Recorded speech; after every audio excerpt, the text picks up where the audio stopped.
En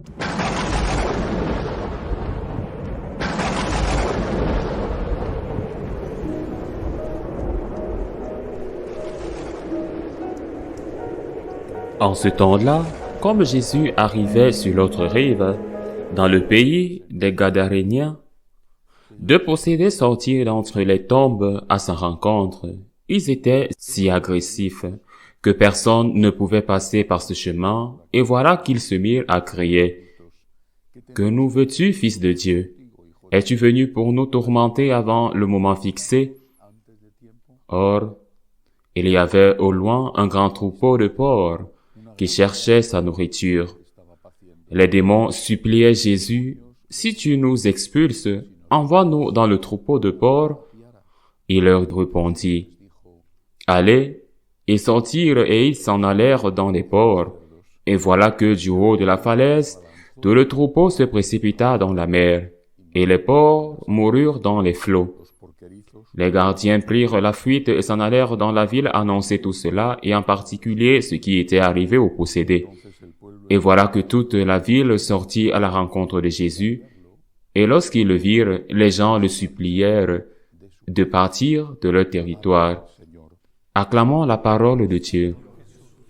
Je crois que c'est la première fois et la seule fois dans la vie publique de Jésus qu'après un miracle, les gens, dans ce cas toute la ville, lui disent de s'en aller. Après un miracle, il peut y avoir de l'indifférence. Les 10 lépreux, qu'un seul d'entre eux est revenu pour remercier. Peut-être que les gens ont mis du temps à s'en rendre compte, et surtout, ce qui se passe habituellement, c'est l'intérêt, parfois la gratitude comme ce lépreux sur les 10. Mais surtout l'intérêt. Tu as guéri ce prêtre, tu m'as guéri aussi. Tu as fait ce miracle, fais-moi un autre miracle. Et les gens sont parfois venus si massivement que notre Seigneur n'a même pas eu le temps de se reposer. Mais cela n'est jamais arrivé, sauf dans ce cas qui est, je crois, le seul où, après un miracle, on lui dit de s'en aller. On le lui dit respectueusement parce qu'on a peur de lui, mais on lui dit de s'en aller. Et quelle en est la raison? Il a accompli un miracle. Il a guéri 2 personnes qui étaient censées venir du même village et qui étaient également très violentes à cause de ces démons. Il nuisait donc à la communauté et malgré cela, ils ont dit à Jésus de partir. Pourquoi? Parce qu'il leur a gâché une affaire, sûrement Instagram, un troupeau de porcs. Il n'appartenait pas à un seul propriétaire, mais il y en avait plusieurs. Peut-être était-ce un troupeau collectif, plusieurs propriétaires qui se sentaient économiquement publiés.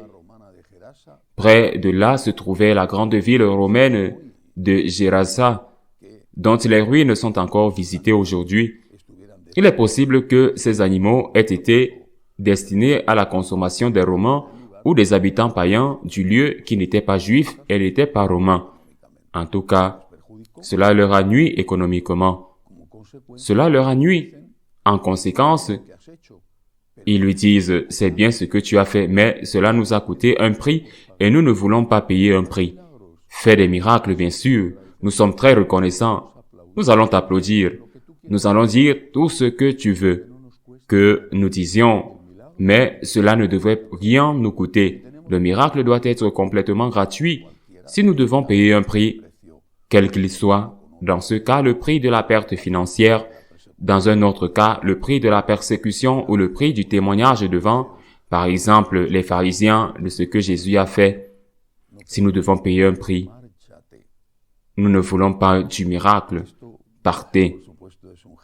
C'est bien sûr un geste non seulement égoïste, mais aussi de basse intelligence. Pourquoi? Parce que le Seigneur est parti et qu'ils ont manqué d'être avec Jésus. Ils ont manqué de trouver la paix, la vie et même sûrement un autre miracle que le Seigneur aurait volontiers accompli. Mais qu'est-ce que cela a à voir avec nous? Très souvent, des personnes m'écrivent pour me faire part de problèmes de toute nature. généralement des problèmes de santé, mais aussi des problèmes familiaux. Et elles me demandent des conseils. Que dois-je faire? Comment dois-je faire face à cette situation? Ce matin, j'écrivais à l'une de ces personnes qui avait un grave problème familial et je lui ai dit dans ma lettre, en réponse à son problème, une chose que Saint Jean-Paul II a dite. Lorsque vous devez escalader une montagne, il y a deux façons de procéder. D'une part, une gigantesque bombe détruite qui détruit la montagne et laisse un terrain plat où il est facile de marcher. D'autre part, elle renforce les jambes des alpinistes qui doivent escalader la montagne. Autrement dit, face à un problème, il y a deux possibilités. Soit le problème disparaît, soit vous avez plus de force pour affronter, résoudre, surmonter ce problème. C'est la voie que Jésus nous a enseignée. Jésus ne dit pas, celui qui a une croix, je la lui enlève, qu'il me le dise, et je la ferai disparaître, quelle que soit la croix. Jésus dit, l'important, c'est d'avoir la force d'affronter, de résoudre, de surmonter ce problème. L'important est d'avoir la force de porter la croix, d'avoir des jambes solides pour gravir la montagne.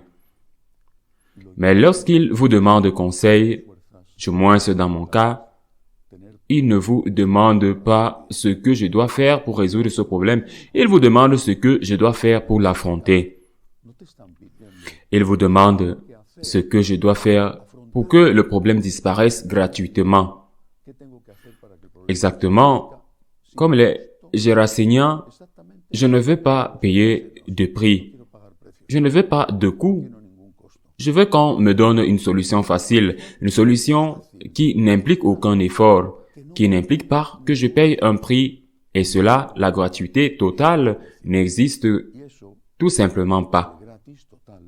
Nous voulons que le Seigneur résolve nos problèmes comme si le Seigneur était le génie dans la lampe d'Aladin qui se frotte, le génie sort, vous lui demandez une faveur, le génie vous la donne et ensuite il retourne dans la lampe que vous couvrez avec un bouchon jusqu'à ce que vous ayez un autre problème où il fait sortir le génie pour le résoudre pour vous. Cela n'existe pas.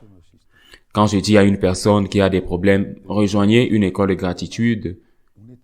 Ne restez pas seul, vous êtes seul. Et cette solitude vous enlève le peu de force que vous avez. Ayez plus de relations avec Jésus. Priez plus, confessez-vous plus. Rejoignez une communauté. En général, cela ne les intéresse pas. En général, ils ne sont pas intéressés. Ils veulent des conseils. Je ne sais pas quel genre de conseils qui seront probablement de l'ordre de s'enfuir ou de tuer sa femme ou que sais-je encore. Tout ce qui n'implique pas un effort pour lui. Si sa femme l'a tué, cela impliquera sans aucun doute un grand sacrifice. Il n'y a pas de volonté d'affronter les problèmes. Il y a une volonté que le Christ vous débarrasse de vos problèmes sans rien faire.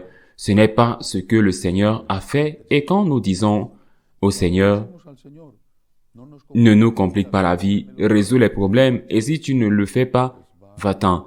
Eh bien, ce qui est arrivé à Gérasa arrivera. Le Seigneur est parti et ils sont restés dans les cochons et sans le Christ. Ils ne se sont pas préoccupés du sort de leurs deux voisins qui étaient possédés. Ils voulaient seulement vivre bien avec le moins de frais possible ou sans aucun frais si cela aurait été encore mieux. Demandons au Seigneur de nous aider à porter la croix, de nous donner la volonté, de nous rendre capables de fortifier nos genoux vacillants et si possible de soulager cette croix, mais surtout demandons-lui de ne jamais nous laisser tomber. Ainsi soit-il.